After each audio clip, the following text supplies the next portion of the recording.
fama.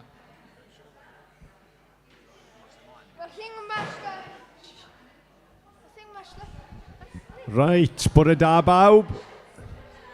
Bore da, bore da. Bore da. Bore da, Right, bore da. newn ni drio hwnna eto. Bore da bawb. Bore Bore da, wel. O, oedd hwnna well. Oedd hwnna well. OK, wel croeso cynnes i bawb yma. Croeso arbennig i Sian.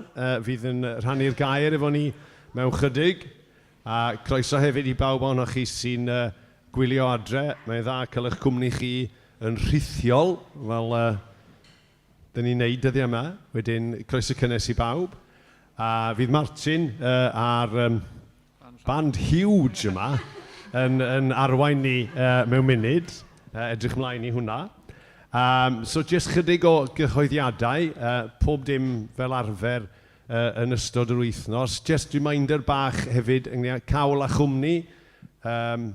Sorry, pa ddwrnod, ia? Dydd Iau. Sorry, dangos, I don't pay attention. Just i bwysleisio eto, croeso i bobl ddod. Dewch, os ydych chi just eisiau cwmni, bwyd cynnes, sgwrs, mae yna groeso cynnes iawn yma. Mae yna dîm dan arweiniad Maggie yn arwain ar y gwaith, so fydde fe'n hyfryd gweld pobl yma. Just i ni wneud y capel yn agored i bobl sydd eisiau dod i le cynnes. Mae hwnna'n wynidogaeth bwysig newydd gynno ni. So, pob dim arall fel arfer yn ystod yr wythnos. Cari Cyrsale am heno? Ie. Unrhyw beth penodol ydych chi eisiau rhoi fatha preview bach? O tymor yma, da ni'n mynd i fod yn sôn am y drindod. So hen yma, da ni'n sôn am ddew. Felly, os da chi eisiau dod i wybod mwy am ddew, dewch am 6 o gloch. Good place to start. I think it is, yeah. So, croeso cynnes i chi. OK, iawn, gret. So, pob endydd yn cael ei Cyrsale am heno. Grwpiau cymuned yn ystod yr wythnos, Ser Bach, Clwb Ieuenctid ac yn y blaen.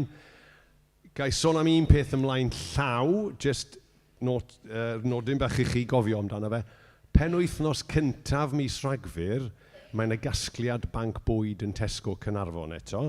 So, mi fyddwn ni'n edrych am volunteers i helpu ar y dydd Iau, y dydd Gwener a'r dydd Sadwrn. Just wneud cwpl oriau yn y shift yna, yn rhannu taflenni ac yn dyddio eitemau ac yn y blaen. Fyddwn ni'n croesawu eich help chi, dwi'n gwybod y bysau Rhys yn gwneud hynny hefyd. Dyn Sul nesa fydd Rhys yma gyda ni yn gorffen y gyfres ar Elias, a fe fydd cymyn di Sul nesa hefyd, so i ni gofio hynny. So Rhys yma di Sul nesa a cymyn, a dwi'n meddwl mae dyna y cyfan o'r coeddiadau, a'i basio drosodd i Martin. Iawn, bore da eto pawb. So, da ni'n gwneud cwpl o caneuon o'r un gyntaf ar un ola o'r set sy'n dod o'r adlais yn reiddiol, yr caneuon cyfoes Cymraeg newydd.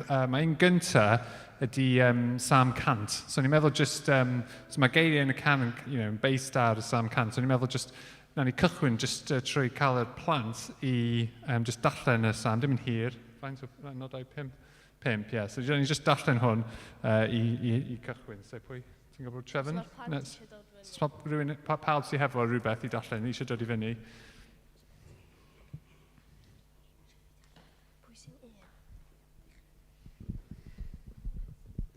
Gwaeddwch yn eich le arglwydd holl bobl y byd.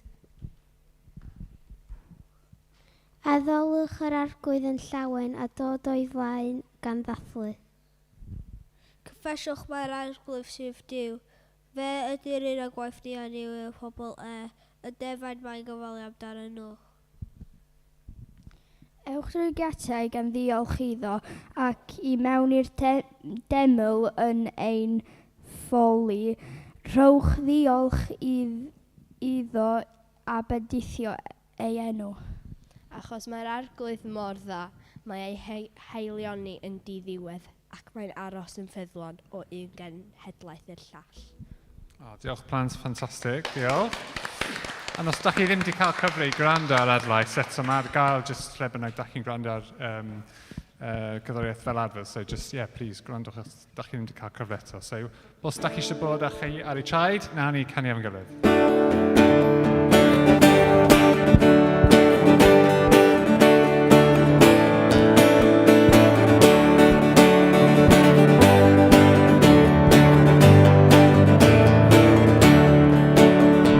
Gwaeddwch yn uchel i'r arglwydd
well nag oed ti ac oed dim byd sy'n well nag oed ti. Does dim byd. O does dim byd sy'n well nag oed ti a does dim byd sy'n well nag oed ti a does dim byd sy'n well nag oed ti.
chdi, Duw. Da ni jyst yn canu allan, hallelujah. Ti'n achub. Ti sy'n teyrnasu. Da ni'n canwn fawr i'n harglwydd ni. O, diolch Duw. Diolch am popeth. Amen. Os da chi eisiau eistedd lawr, na ni canu ymlaen mewn agwedd gweddi a fydd Mary yn arwain ni. Bore da. So, da ni jyst eisiau cymryd rhai munudau bore yma i weddio dros mater o cyfiawnder enfawr yn ein byd ni. A hynny yw y broblem, y crisis o newid hinsawdd. A mae yna, fel dwi'n siŵr, da chi'n gwybod, cyfarfod bwysig iawn yn digwydd yn yr Aifft ar hyn o bryd, COP26, lle mae llywodraethau y byd yn dod at ei gilydd i drafod. A da ni gobeithio i wneud penderfyniadau a commitments dewr a mawr i taclo'r crisis yma. Mae o'n crisis sydd yn effeithio y pobl tlota mwyaf bregus yn y byd y mwyaf. Pobl sydd wedi gwneud lleia i gyfrannu at newid hinsawdd sy'n cael ei effeithio yn mwyaf. Mae yna llifogydd yn llefydd, mae yna gormod o law, mae yna sychder yn llefydd eraill, mae'n effeithio bwyd, bywoliaethau, access i dŵr glân ac yn y blaen ac yn y blaen. A oedd Tora a Caleb a mama fi allan ar y maes ddoe fel oedd Rhys yn deud wythnos dwytha, speaking truth to power.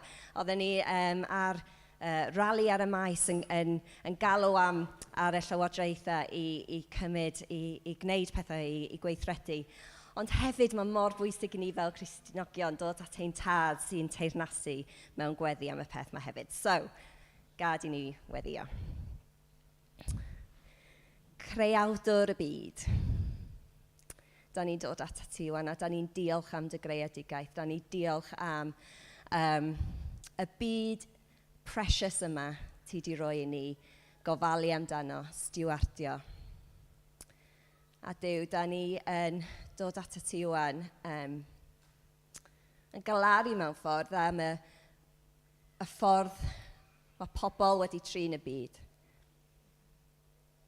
A y ffaith bod y ffordd mae pobl wedi bod yn byw, wedi creu y newid hinsawdd yma sy'n cael gymaint o effaith, dim just ar y greadigaeth, dim just ar dy byd, ond ar pobl fel rhan o dy greadigaeth hefyd. A so da ni'n galw allan bore yma, Duw, am dy gyfiawnder di i dorri drwadd. Diolch bod y galon di am y pobl mwyaf bregus yn y byd, am y pobl mwyaf tlawd. Dyna mae mor glir yn dy air, ti o blaid y pobl yma, a ti isio cyfiawnder, ti isio tegwch. A felly, da ni'n codi ti y gyfarfod yma sy'n digwydd yn yr Aifft. A da ni'n gofyn, Duw, fydd y di yn symud yn pwerus. Ymysg y bobl pwerus yna, Duw, ti yn teyrnasu dros nhw, ti yn teyrnasu dros pob llywodraeth. A Duw, da ni'n codi'r mater yma i chdi, a da ni'n gofyn am penderfyniadau dewr a mawr i taclo'r crisis yma. Da ni'n gweddio fydd y gwleidyddion yn gwneud y pethau iawn, gwneud y peth iawn, a y cwmnïau hefyd, Duw, fydd nhw ddim yn cael ei arwain gan yr angen o profit a gryd a hunanoldeb, ond Duw, fydd pobl sydd yn y pethau yma, fydd nhw yn cael eu confictio i wneud y pethau iawn. A da ni'n gweddio hefyd am y ddewidion sydd wedi cael ei wneud blwyddyn ar ôl flwyddyn i helpu gwledydd tlawd a cymunedau tlawd i adaptio i newid hinsawdd. A mae'r addewidion yma ddim wedi cael, wel, maen nhw wedi cael eu torri. Maen nhw ddim wedi cael y cymorth maen nhw angen a bod maen nhw wedi cael ei addo. A felly, da ni'n gweddio Duw am newid yn hynny hefyd. A fydd y gwledydd a cymunedau sydd yn dioddau y mwyaf yn cael help, yr arian a'r cymorth maen nhw angen i medru adaptio i bywydau i newid hinsawdd.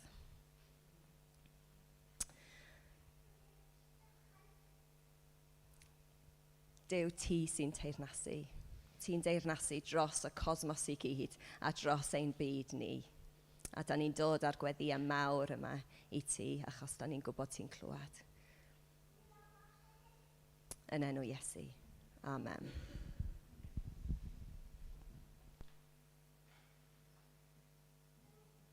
Diolch, Mari. Diolch. So mae Sian jyst i gofyn fi rannu y darlleniad bore yma cyn i'r plant mynd lawr grisiau i wneud y gwaith plant a cyn i ni droi i glywed beth gan Sian i ddeud.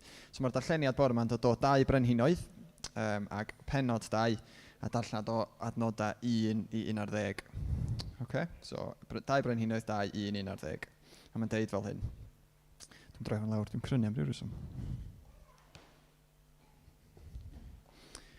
Roedd yr arglwydd ar fi'n cymryd Elias i'r nefoedd mewn chwyrlwynt. Roedd Elias ac Eliseis yn gadael Gilgal, a dyma Elias yn dweud wrth Eliseis, aros di yma, mae'r arglwydd eisiau i mi fynd ymlaen i Bethel. Ond dyma Eliseis yn ateb, mor sicr a bod yr arglwydd yn fyw a tithau'n fyw, na i ddim da adael di. A dyma nhw'n mynd i Bethel. Daeth aelodau o urdd proffwydi Bethel allan i gyfarfod Eliseis, a dweud wrtho, wyt dwi'n gwybod fod yr arglwydd am gymryd dy feistr oddi arna ti heddiw? Ydw, dwi'n gwybod, ond peidiwch sôn am y peth, medda Eliseis. Yna, dyma Elias yn dweud wrth Eliseis, aros di yma, mae'r arglwydd eisiau i mi fynd i Jericho. Ond dyma Eliseis yn ateb, mor sicr a bod yr arglwydd yn fyw a tithau'n fyw, na i ddim dy adael di. A dyma nhw'n dod i Jericho. Daeth aelodau o urdd proffwydi Jericho at Eliseis a dweud wrtho, wyt ti'n gwybod fod yr arglwydd am gymryd y feistr oddi arna ti heddiw? Ydw, dwi'n gwybod, ond peidiwch sôn am y peth, meddai Eliseis. Yna, dyma Elias yn dweud wrth Eliseis, aros di yma, mae'r arglwydd eisiau i mi fynd at afon i orddonen. Ond, dyma Eliseis yn ateb, mor sicr a bod yr arglwydd yn fyw a tithau'n fyw, wna i ddim dy adael di. A dyma'r ddau yn mynd yn ei blaenau. Roedd 50 aelod o'r urdd o proffwydi wedi ei dilyn nhw. A phan oedd y ddau yn sefyll ar lan yr afon, roedd y proffwydi yn ei gwylio nhw o bell. Dyma Elias yn cymryd ei glogyn a'i rolio a tharo'r dŵr gydag e. Dyma lwybr yn agor drwy'r afon a dyma'r ddau yn croesi drosodd ar dir sych. Yna, ar ôl iddyn nhw croesi, dyma Elias yn gofyn i Eliseis, dwed wrtho i be gael wneud i ti cyn i mi gael fy nghymryd oddi wrtho ti. Plis gad i mi gael siar ddwbl o dysbryd di, meddai Eliseis. A tebodd Elias, ti wedi gofyn am rhywbeth anodd. Os byddi di'n fy ngweld i'n cael fy nghymryd i ffwrdd, fei cei. Os ddim, gei di ddim. Yna, wrth iddyn nhw fynd yn ei blaenau yn sgwrsio, dyma gerbyd o fflamau tân yn cael ei dynnu gan geffylau o dan yn dod rhyngddyn nhw a chipio Elias i fyny i'r nefoedd mewn chwyrlwynt. A da ni'n edrych ymlaen i weld beth gan Sian i rannu o'r testyn. So cyn i Sian ddod i fyny, dwi jyst am gweddio dros Sian, i fendithio Sian a gweddio dros y plant hefyd cyn i chi fynd lawr grisio blant. So dwch i ni droi as Dduw mewn gweddi. O Dduw, diolch i ti jyst am fod yn bresennol yma bore yma. Diolch i ti fel da ni wedi canu a fel mae Mari wedi atgoffa ni bod ti'n teyrnasu. Ti'n teyrnasu yn y lle yma, ti'n teyrnasu yn y dre yma, ti'n teyrnasu yn y byd yma, bod yna bechod dal o'n cwmpas ni. A da ni jyst yn gweddio rwan dy fendith di dros Sian wrth iddi agor dy air di bore yma. Byddi di jyst yn siarad yn glir trwyddi hi. Dwi'n gwybod fysa Sian jyst eisiau ni glywed gen ti bore yma a ddim canolbwyntio ni hi. Bod Sian eisiau ni glywed rhyn gen ti i ddeud drwyddi. So ni di fendithio hi ni di eneinio hi efo dy ysbryd glân di. Fel bod hi'n siarad gwirionedd, siarad gobaith efo bob un ohono ni bore yma. A jyst gweddio ni di fendithio'r plant hefyd lawr grisia. Fydden nhw jyst yn cyfarfod chdi Iesu. Fydden nhw jyst yn dod i digaru di fel mae gymaint ohonyn nhw'n digaru di'n barod. Fydd yr cariad yna'n tyfu. A bydden nhw'n cael hwyl a yn cael jyst bydd y lle'n llawn llawenydd. So ni di fendithio nhw hefyd. A bydd gyda ni di baratoi calonna bob un ohono ni i glywed yr hyn sgen ti i ddeud wrthyn ni bore yma. So fyddi di jyst yn gweddio, fyddi di yng nghanol pob peth bod yma arglwydd. Da ni'n gweddio hyn i gyd yn enw Iesu. Amen. So os di'r plant eisiau mynd lawr grisia sy'n mynd i'r gwaith plant, a wedyn yr ieuenctid, da chi'n cael eistedd ar y soffas braf iawn ar yr ieuenctid, dyna i wahodd Sian i fyny. A wedyn, os da chi eisiau cymryd munud bach fel mae'r pobl yn ffeilio allan i just chatio, deu helo wrth pobl, catio fyny fy pobl da chi'n mynd i gweld, croeso chi wneud cyn i Sian di fyny.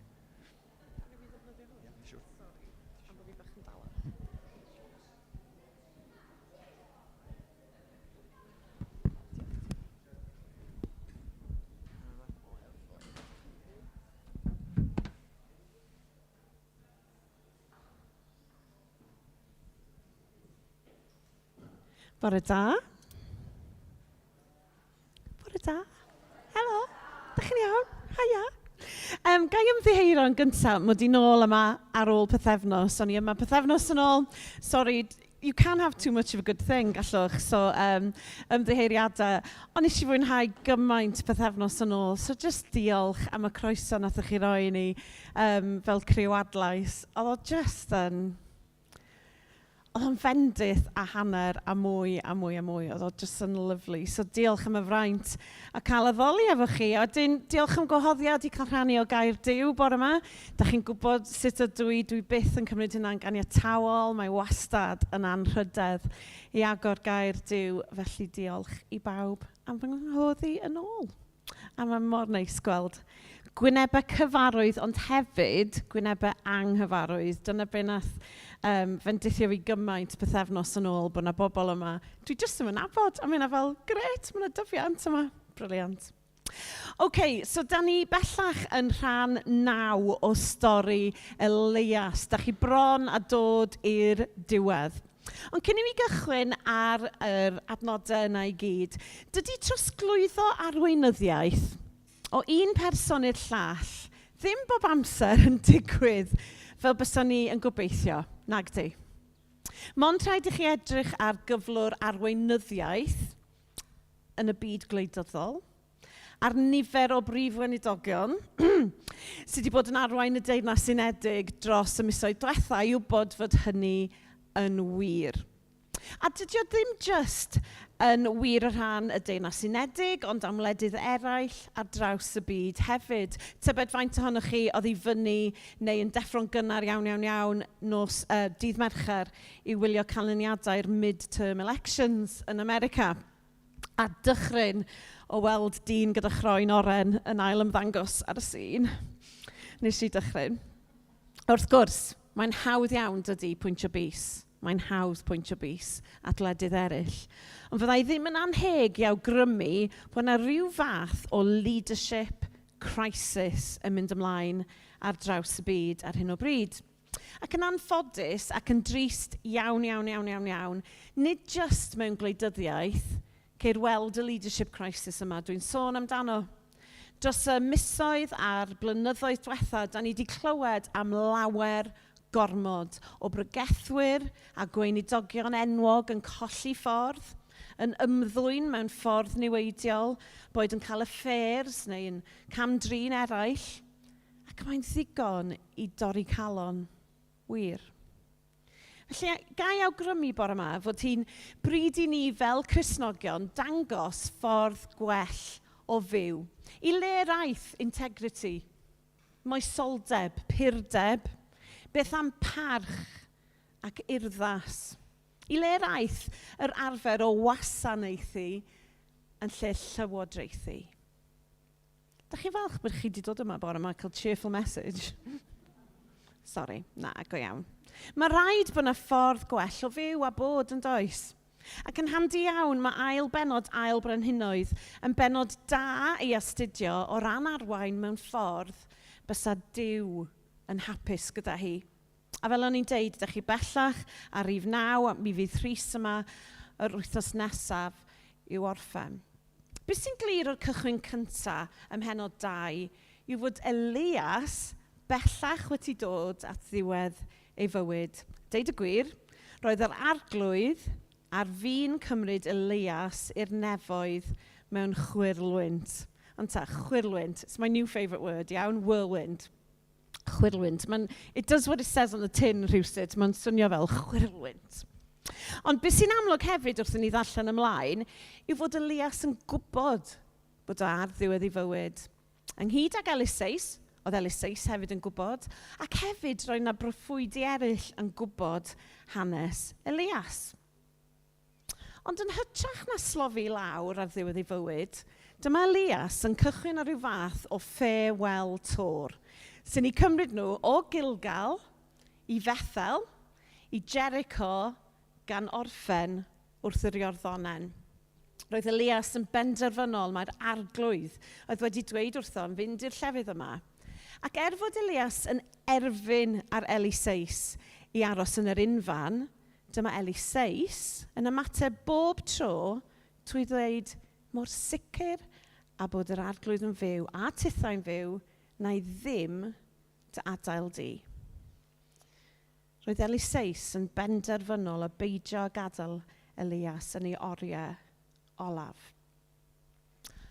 Cofiwch, nid rhyw fath o cwinky-dink oedd mynd i'r 4 lle yma. Dydy'r arglwydd byth yn siarad mwyn profocio ni na hambygio ni.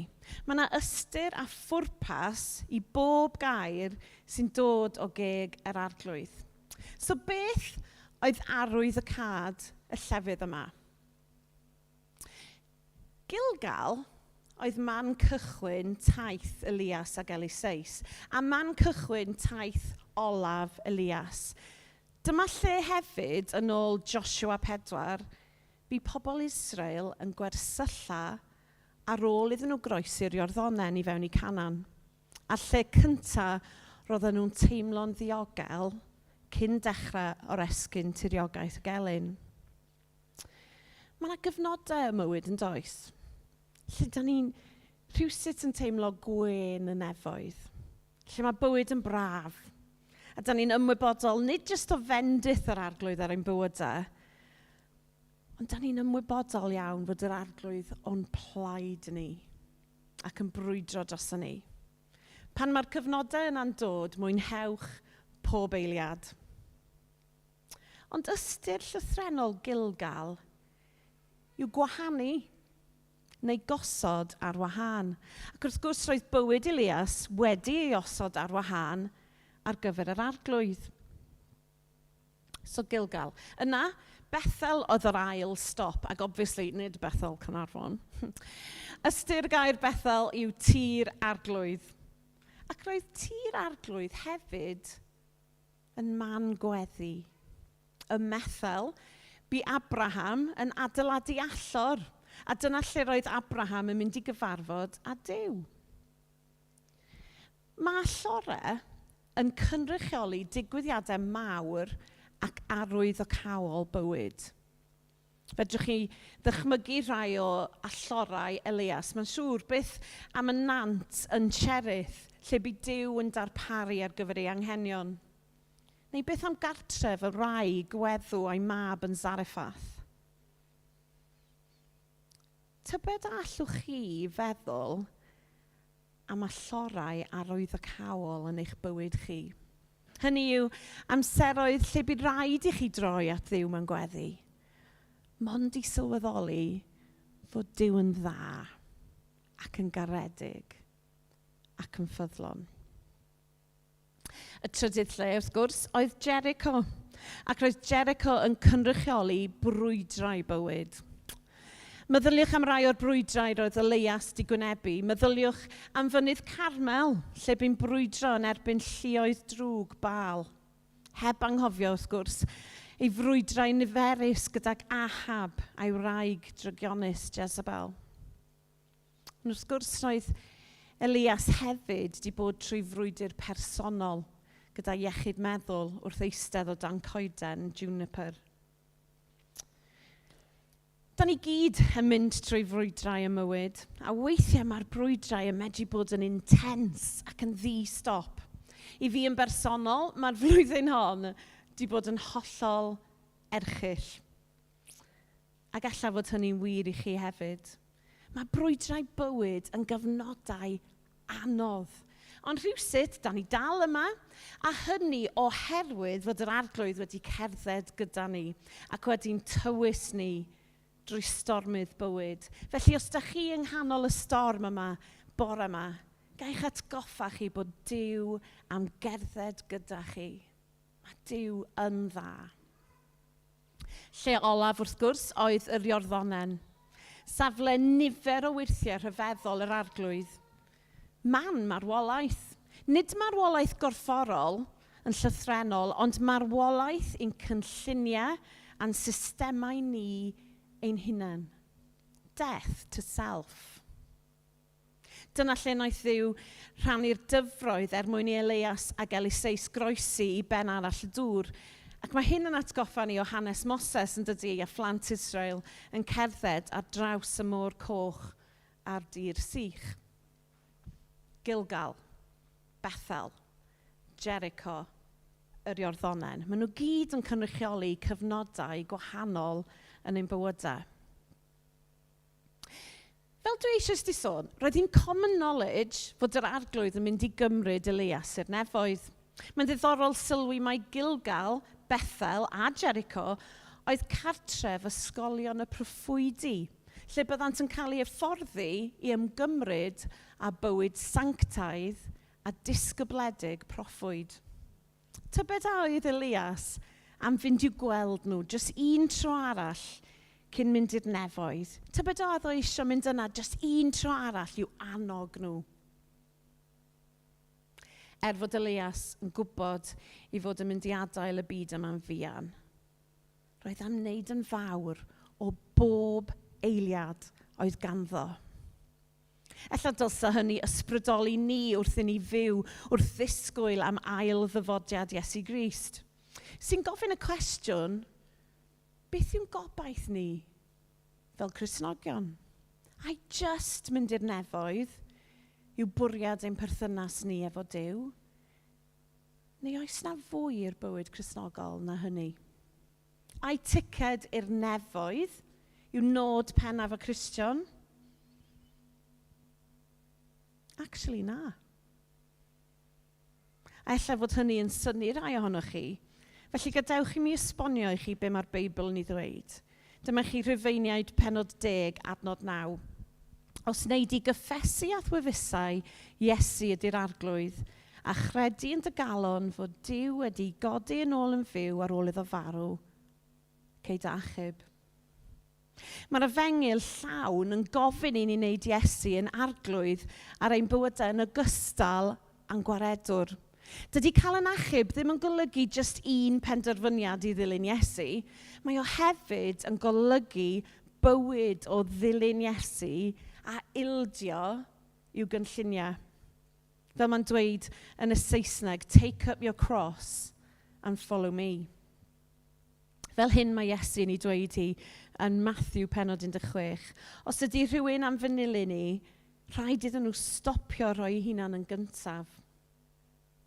Dyna cyfieithiad da, ynde? Os ydy rhywun am fanylu ni, rhaid iddyn nhw stopio rhoi hunan yn gyntaf. Rhaid iddyn nhw aberthu eu hunan dros eraill a cherdded yr un llwybr â mi. Bydd y rhai sy'n ceisio achub eu hunan yn colli'r bywyd go iawn, ond bydd y rhai hynny sy'n barod i ollwng gafael yn ei bywydau er fy mwyn ni yn dod o hyd i fywyd go iawn. Dwi'n argyhoeddiedig fod Elias wedi grasbio hyn yn llwyr. Fel dwi eisiau ti dweud, roedd Elias am wneud yn fawr o bob eiliad o ganddo cyn iddo fynd i'r nefoedd, gan sicrhau fod yr arglwydd yn cael ei ogoneddu gymaint ac sy'n bosib cyn iddo fynd i ymuno ag ef. Dyna beth sy'n mor radical am fywyd Elias. Doedd Elias ddim yn berffaith. Dim ond Iesu sydd yn berffaith. Ond fel gyda gymaint o gymeriadau yn y Beibl, roedd yn hollol benderfynol o wneud Duw yn arglwydd ar bob agwedd o'i fywyd. Ac roedd hynny yn chwyldroadol. Oedd hynna'n revolutionary. Gan dewch ar y dyfyniad yma gan ddyn o'r enw Bill Hull yn ei lyfr Conversion and Discipleship. The world will not be shaken by people whose most radical thought is that they will get to heaven someday. Clywch yna eto. The world will not be shaken by people whose most radical thought is that they will get to heaven someday. Mae rhaid bod yna fwy i fywyd na jyst disgwyl am y nefoedd yn does. Sylwch ar y byd sydd yn cwmpas ni. Mae yna lot o bobl yn credu fod rhaid chi gasglu mwy o bethau, mwy o stwff wrth i chi fynd trwy fywyd. Ond beth am feddwl mewn ffordd gwahanol? Dwi am ddod i ddiwedd fy oes wedi fy ngwagio o bob gair o gysur sgynnau, pob gair o anogaeth wedi fy ngwagio o unrhyw cefnogaeth sy'n bosib i'w rhoi i eraill, wedi sicrhau mod i wedi bendithio gymaint o bobl ag y gallai. Dwi am gadael y byd yma yn wag. Dwi'n am y stwff. Dwi'n meddwl dim. Mae'r efengyl sydd gynnon ni yn dragwyddol, ond does gynnon ni ddim tragwyddoldeb i'w brygethu. Mae'n bwysig bod ni'n byw pob diwrnod yn sgil y ffaith bod Iesu yn dod yn ôl. Dyna pam mae'n bwysig byw pob dydd yn ôl ewyllus yr arglwydd ac nid ewyllus ni. Ac mae'n amlwg tydi fod Elias yn byw i'r arglwydd ac yn byw mwyn pobl eraill hefyd. Ar gyfer pwy rwy ti a fi yn byw? Ar gyfer yr arglwydd? Ar gyfer y toredig, y gweddwon, bregus, ffoduriaid, rhai sy'n cael ei erlyd, y colledig, y rhai sydd bobaith. Beth yw gobaith y Cristion? Ie, cael mynd i'r nefoedd ar ddiwedd ein bywyda, ond hefyd i ddod ag ogoniant i'r arglwydd tra dyn ni'n fyw.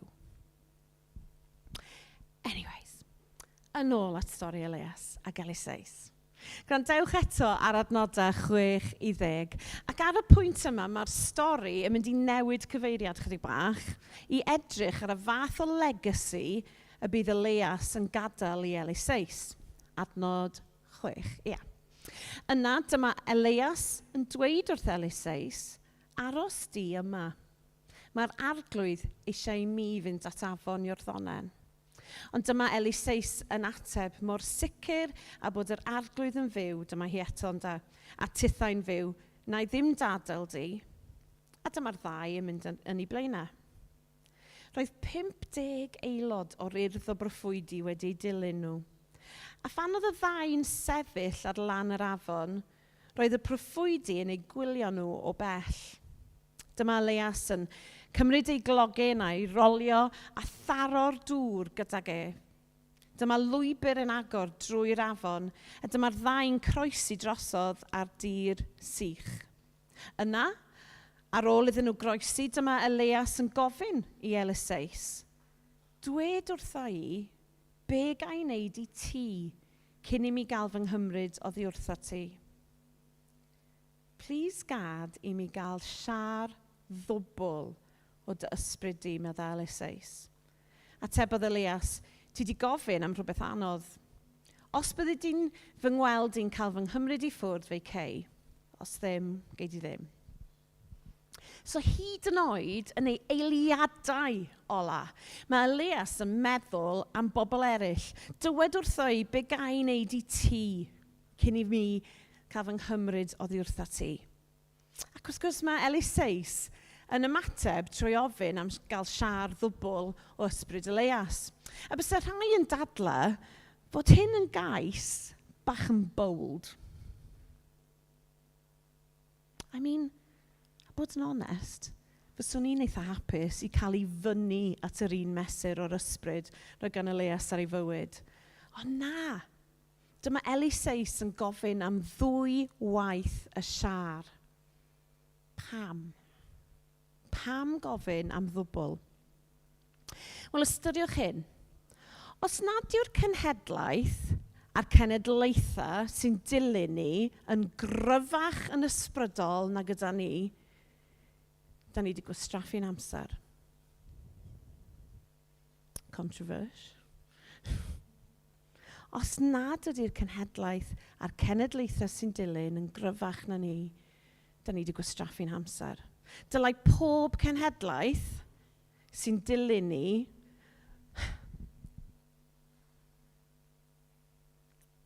fod yn gryfach, mynd ymhellach. Dychmygwch sa'r rhai sy'n dod ar ein holau ni yn wanach neu yn hyd yn oed fwy apathetig na gyda ni. Fyddwn ni wedi gwastraffu'n amser, byddwn. Dyle pob cenhedlaeth fod yn chwilio'n gyson am gyfleoedd i gryfhau ac annog y rhai sy'n dod ar ein hola, agor drysau i genedlaethau iau i fynd ymhellach a dyfnach i fewn i Dduw na da ni erioed wedi gwneud. Ond yn ymarferol, sut dyn ni'n neud hyn? Wel, beth am greu cyfleoedd i eraill ffynnu? Be am chwilio am gyfleoedd i eraill yn lle hogio'r limelight? Be am setio pobl ifanc i fyny i llwyddo a pheidio gorfod gwneud yr un hen mistakes a nathon ni? Beth am adael i'r rhai ifanc mwynhau llwyddiannau tra bod ni oldies yn cymeryd y bai os di rhywbeth yn mynd o'i le? Beth am fod yn role models gwych o bobl sydd hollol mewn cariad efo Iesu ac yn fodlon ufuddhau beth bynnag mae o'n gofyn i ni wneud? Be am fyw bywydau mor radical ac anturiaethus fod pobl ifanc yn meddwl, dyna sut dwi am fod hefyd? Beth am roi rhywbeth i'r cenedlaethau iau a nelu ato? Dyna sut mae gadael legacy ysbrydol i'r rhai sy'n dod ar ein hôl ni. Dwi'n meddwl, neu mae'n taro fi, fod Elias wedi pasio'r baton ymlaen i Eliseis ymhell cyn iddo gael ei gymryd i'r nefoedd. Ac mae hynny'n beth da wrth gwrs. Wyddwch chi pan mae pobl yn rhedeg mewn ras cyfnewid, pwy dwi i sôn am sports, ond dwi'n cofio yn yr ysgol, pan oeddwn ni'n rhedeg ras gyfnewid, mae yna fel bocs yn does, a mae rhaid i chi pasio'r baton ymlaen cyn gadael y bocs, neu ydych chi'n disqualified o'r ras. Ac yn ysbrydol, mae rhaid i ni pasio'r baton ymlaen o fewn cyfnod penodedig, neu mae'r baton yn medru cael ei ollwng.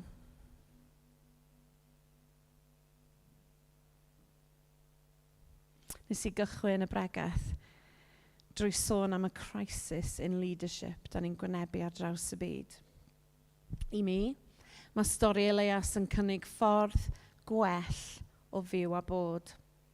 Oedd Elias yn amlwg yn gryf yn ei berthynas gyda Duw, ei fod wedi bod trwy stormydd anodd y mywyd.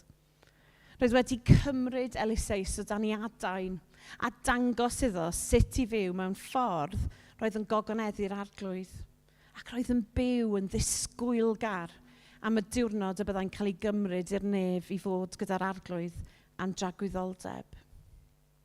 Dwi'n gweld yma esiampl o rywun oedd am i'r genhedlaeth nesaf lwyddo a chael bod yn gryfach na un ef ei hun. Boed i ni gyd ddysgu o fywyd Elias a gweld nifer o gymeriadau fel Eliseis yn codi i arwain eu cenhedlaeth nhw. Amen. Gai weddio dros ni.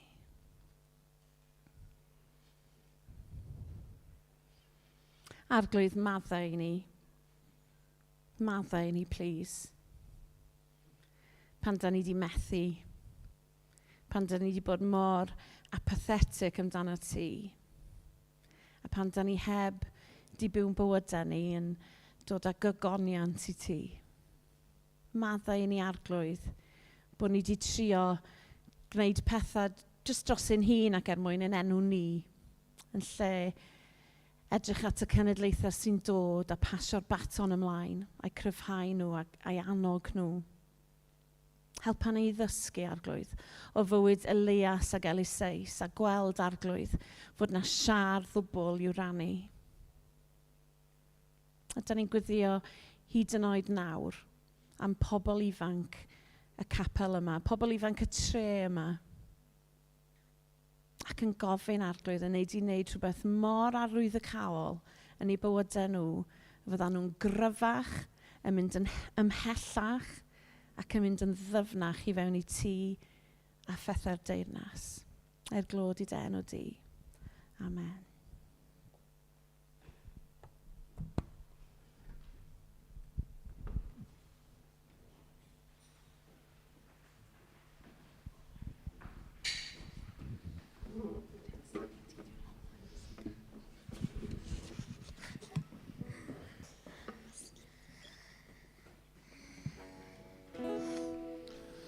Diolch Sian, lot i meddwl am. Ac myfyrio ar, so diolch am y neges. Na ni canu un can arall i gorffen, jyst i meddwl am yr wrthsef fri. So os da chi eisiau bod ar eich traed, na ni canu un gilydd.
Boed yr arglwydd eich bendithio chi, ac amddiffyn chi.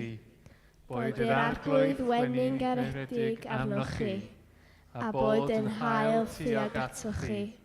Boed yr arglwydd bod yn dda atoch chi, a rhoi heddwch i chi.